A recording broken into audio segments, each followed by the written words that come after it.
Money is power. Money is freedom. Money is vulgar.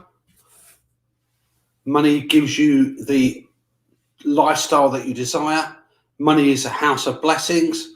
Take your pick. All those thoughts roam around the world about money. And on tonight's show, the first one I've done for about a couple of weeks is about money, our attitudes to money and how that affects us in business, and what we can do to change the attitudes, why we should change the attitude, and some tips to share. Before we do that, folks, let's have a bit of an intro music.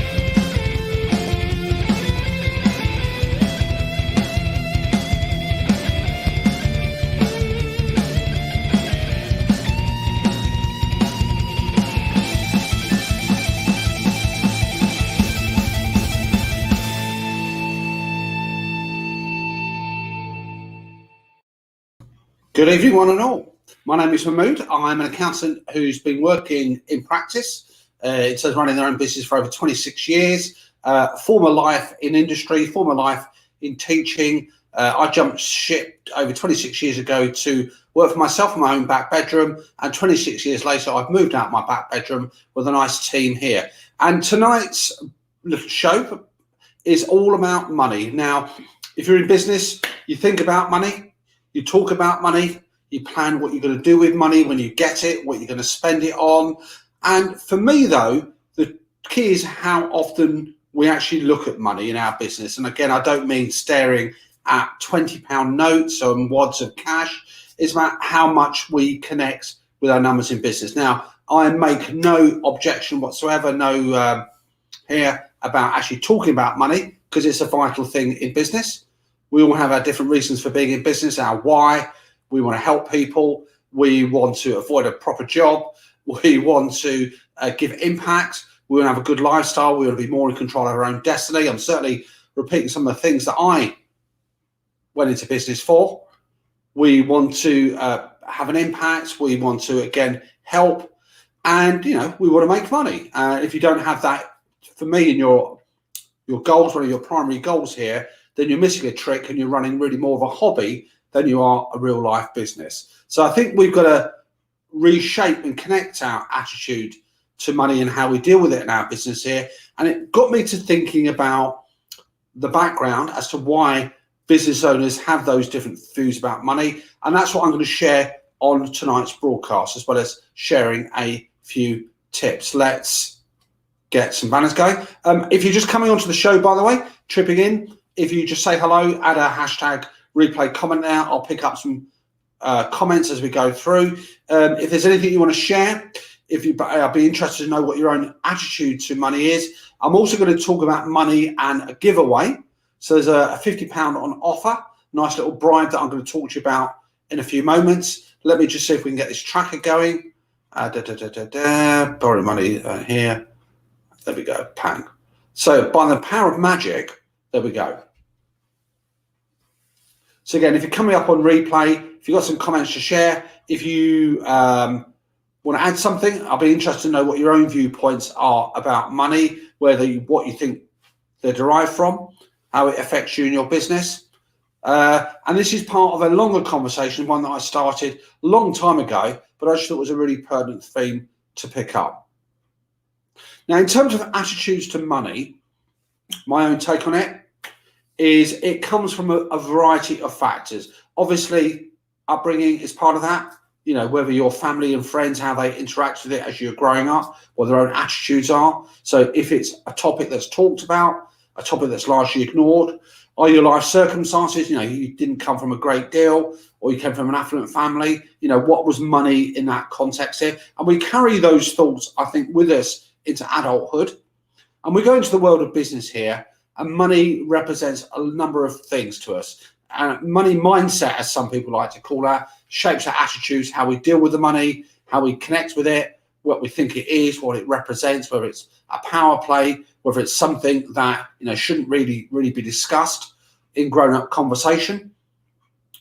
Definitely, if those attitudes are transferred into your business and they have a negative impact, and by negative impact, that means that you are not having the business life that you deserve and have, you're losing money, you're not quite sure where you're, what you need to do. For me, that's a massive disconnect from actually dealing with money in your business. And that's something, I think that's a sad thing, and something that's got to be kicked into touch, because as business owners around the world, whatever you do in your business, whether you are a solopreneur, whether you're a private company that's growing or established, whether you're a social enterprise, whether you're a charity, whether you're a creative practice, doesn't matter what you are, you have a business there, and you have I would say an obligation to actually make sure that you have got financial goals, profitability that's factored into your business journey. Because if you don't, you're going to be letting not only yourself down, but you're actually going to be letting down those people who rely on you. You're going to be letting down those clients you're looking to serve and to help and support.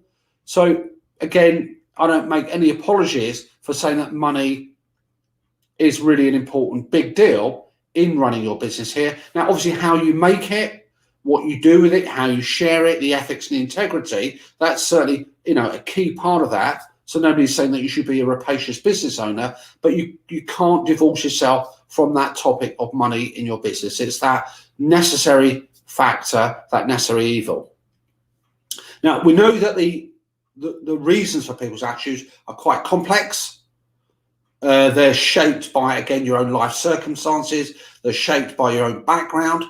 For myself, I come from a large family, one of 9 children. Money wasn't very plentiful when I was growing up here. And I think that shaped my attitudes to money in some areas of my life and in business as well. I might be a little bit impetuous, a little bit reckless. I'm not necessarily recommending that for everybody else. And that's shaped by not actually having a great deal. In other areas of my life, I'm more cautious.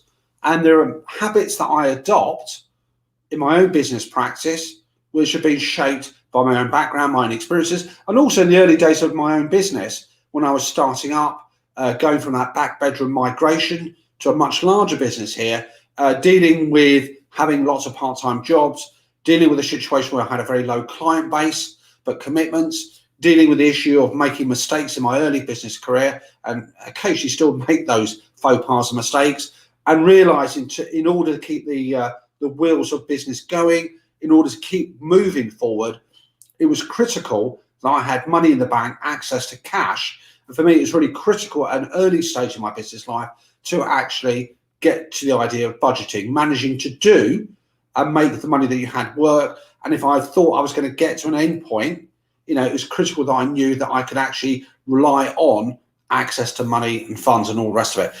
So really, though, for me, life circumstances, sometimes the voice of other people here had a big influence about how I react to money. Do I have the same attitude to money now than I did when I was much younger? There are some fragments that are still the same. Have they evolved? Have they differed? Absolutely.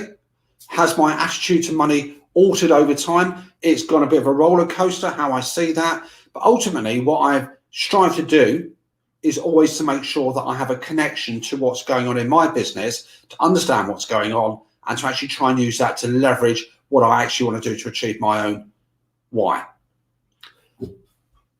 If I'm referring to this idea about what's causing people's money's attitude and money, what shapes their beliefs, how they interact with that, I'd love, folks, if you could actually help me out hit something. If you see on the bottom of the ticker tape, I'll add a link to the show when it's broadcast as well. I'm carrying out a survey, very short 2 or 3 minute survey, which I would love all of you out there to help me with. It's going to take about 2 or 3 minutes of your time. It's not overtly intrusive. Well, in fact, it's not really intrusive at all.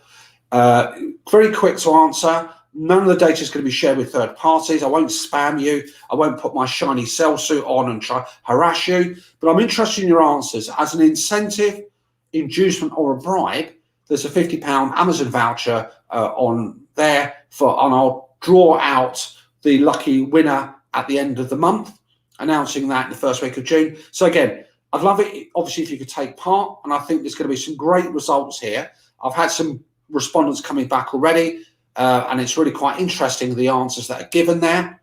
I said it will take a couple of minutes of your time, fill in the answers. That'd be great. I'll share the results of that in aggregate form at the end of the month.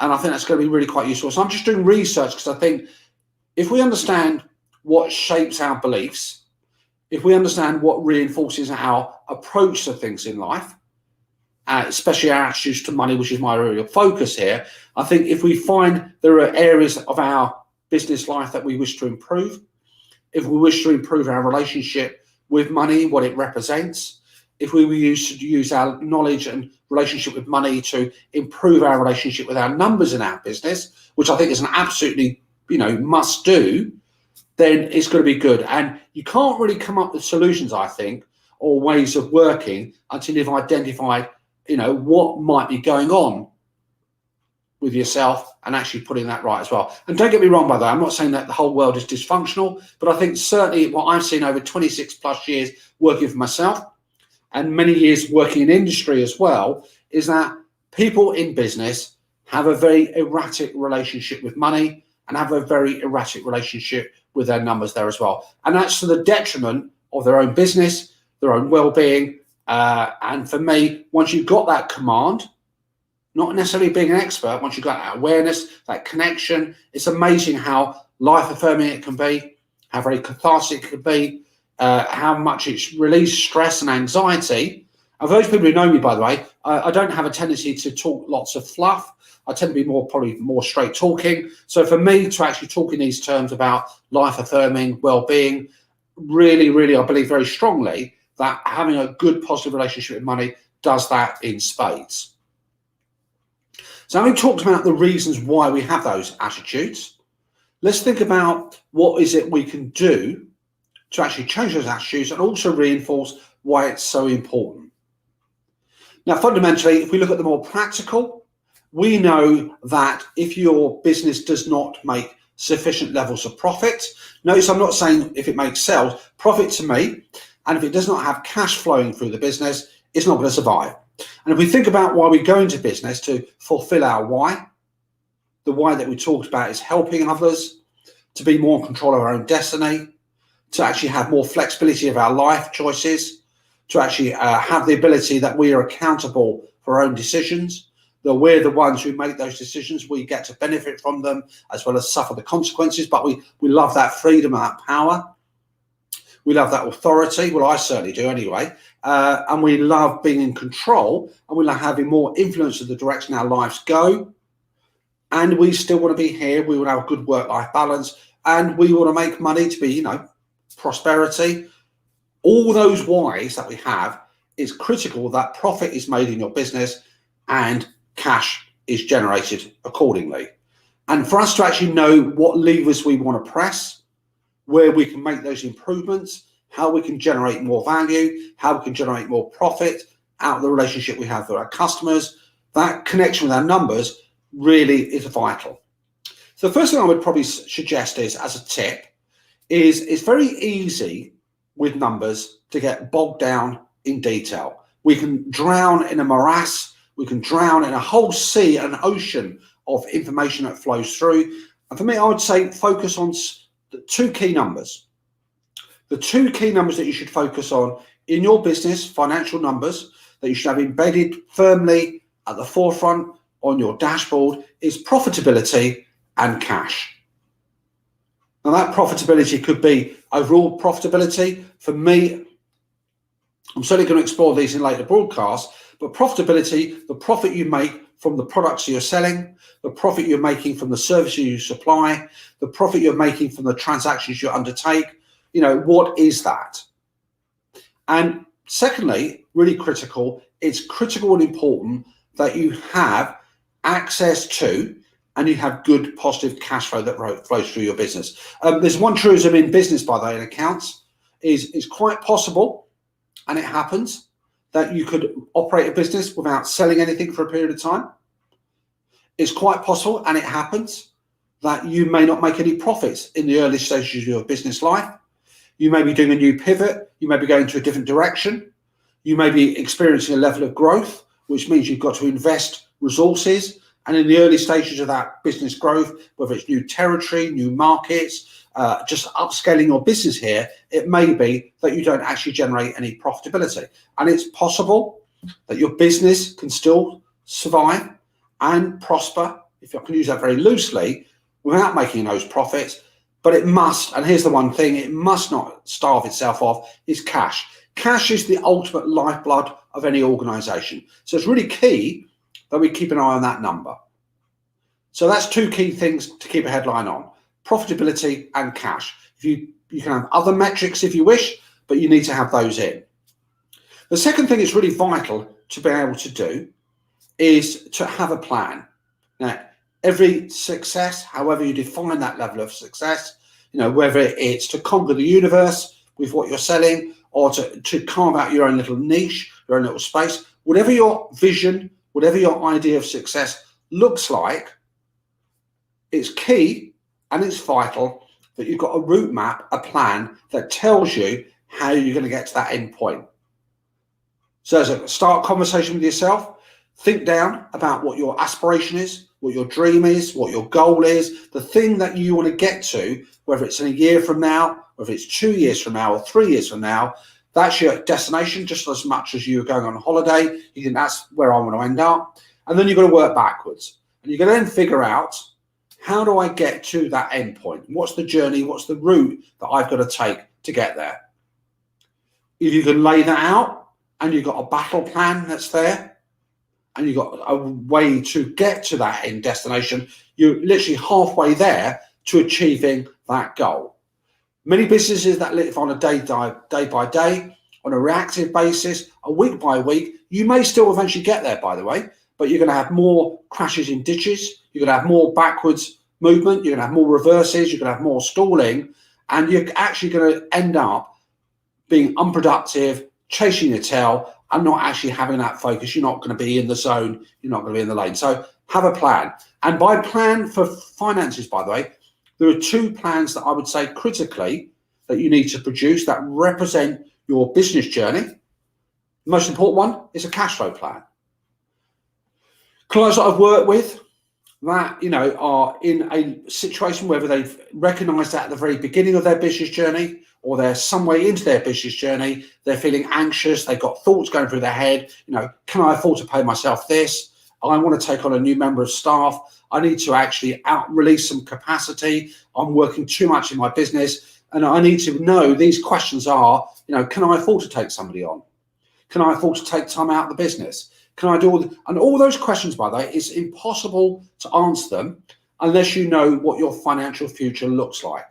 And that financial future, your future cash plan, is literally just that says the journey that I am in now, if I just carry on as I am, and then overlaid where I want to end up with, what does it actually look like in cash terms? Money coming in, money going out. And what does that mean at certain times of the year? Once you've done that, you then open up a massive, massive Pandora's box of delight where you can actually then say, do you know what? I actually can see, as a result of me pursuing this particular route map, this particular journey, I can see actually sunshine ahead. I can see it's going to be tricky there, but that gives me options to try and make it less of a rocky path. As another little plug, by the way, and I'll share the link at the end of this broadcast, at the end of this month, 27th of May, I believe, I'm actually running a free, not often that I say that, a free cash flow webinar, seminar session, where I'm going to go through the mechanics of how you, in my opinion, put together a cash flow story. I'm going to share some, obviously, resources. There'll be a freebie as well. So again, I'll put the link in there. It's free. It'll take about 45 minutes, an hour of your time. It's going to be a fantastic session here, and I thoroughly recommend all of you, obviously, to subscribe and join up. I'll share the link with you at the end of this broadcast. So put together a cash flow plan, and what does that look like in profit terms? If you've got that, I can promise you it will be amazing how cathartic, how liberating, how life-affirming, and how much it opens you up to possibilities. But the possibilities you can see occurring. So it's not just about in there, but you can actually then say, oh, okay, I've done that. Then I can make those decisions I want to. Can I actually take on a member of staff? I can actually say, I can do it then. Can I afford to invest? Can I afford to do this? All the decisions that you want to know the answers to are possible once you've seen a financial plan laid out. So that's two things that my advice would be that how we go about modifying, changing, altering our attitude to money and numbers in our business for the positive. So firstly, we talked in terms of key numbers, cash and profit. We then talked about planning. And the third one, it's all very well people advising, saying you've got to do a cash plan, you've got to do X, but you cannot do anything in your business. You cannot make decisions. You cannot produce plans. You cannot work out profitability unless you've got a bloody good bookkeeping system in hand, an accounting system that says when I spend money and I get all my receipts and invoices coming from all over the place, when I get money coming in, I don't want to be spending my time typing information to spreadsheets. I don't want to be spending my time writing out information on paper. That's perfect. I mean, in my early days of my business life, they served me wonderfully well. Nowadays, where we are in technology, for me, I even recommend it to even very early startup businesses. You've got to plug yourself into the world of digital and cloud accounting. Get in a technology that actually captures the nature of the transactions, records what you're spending, records what you're earning, can drill down and can capture that against wonderful things like the types of products you're selling. Not only does it do the heavy lifting, not only does it produce all that raw material for you to tap into, but actually then you can actually access and find out where you are in real time. And having an understanding where you are financially now, not based on your accounts that would have been done several months ago, is for me, a very positive thing. It's knowledge, and knowledge is power. So instead of these things being straitjackets and uncertainties, you actually know. You know now, not actually in a few weeks' time and a few months' time. So the third thing I would thoroughly recommend is that you consider very heavily, very seriously about investing in a good digital system. And the price points, by the way, are very, very, very affordable nowadays. For the price of a cup of coffee, depending on where you buy your coffee from, so the price of a cup of coffee from McDonald's to Greg's is probably what it's going to cost you to get to subscribe to the software. There are other applications there which are much cheaper, the ones that are more expensive. So think about what you need. What a surprise. I've actually got a free guide that I can make available to you talking about the world of digital accounting. If your business needs are much more complex, you've got a variety of products, you've got a variety of customers, or you actually want to do more whiz bang, then you're probably talking about a gin and tonic. And for me, those are great investments. Not only are they tax deductible, not only will they save you time, not only will they aid productivity, but it's the information that you can extract which does that. And if you're serious about a business, by the way, then you need to make those investments in your infrastructure. So let me wrap up, folks, about what I'm saying. So we talked about the reasons why maybe people have those attitudes in business, why I think on balance, all business owners need to up their game, and include myself on occasion, up our game into our attitude towards money and our attitude to the numbers in our business. Don't dissociate yourself from them, get closer to them. The three things that we need to think about is about focus, what the numbers are, and I would suggest cash and profit. Put a plan together, a cash flow plan, absolutely critical, vital. If you've got the headspace that comes from that, what's that in profit terms? And lastly, records. You need to have a good record keeping system. And for me, every single time, cloud accounting, digital accounting is a must have. Not only does it give you access, you can access it through your phone. Not only can you use your phone, your very powerful computer to access, to read, to input information, but actually you're not location dependent. Now this works very well for us. We've got clients spread all over the UK. We've got some clients based overseas. Some of those we've never physically met. Doesn't matter. Technology, the world is a big place, but it means that we can sit with them, we can talk about their business, and we've got that information, that data at hand. Those clients who ask me about my opinion, ask for advice about a particular course of action, unless you've got some numbers to look at to see what the impacts will be, your decision making is going to be very flawed and very limiting here. All you can talk about is generalities unless you get access to some form of information. Folks, I hope you got some value from this broadcast. I've enjoyed being back after 2 weeks. If you check out the link, I will share the link again. there is a survey, and again, I'd love your help with this. It will take 2 or 3 minutes of your time. You get an opportunity not only to participate in a research project, but actually as one that's relevant, highly applicable to businesses. You'll get to hear about the results of that survey, and you also get a bribe from me, incentive inducement, call it what you want, of a wonderful £50 voucher once we have that draw at the end of the month. I'd love it also if you could share it with your friends and colleagues.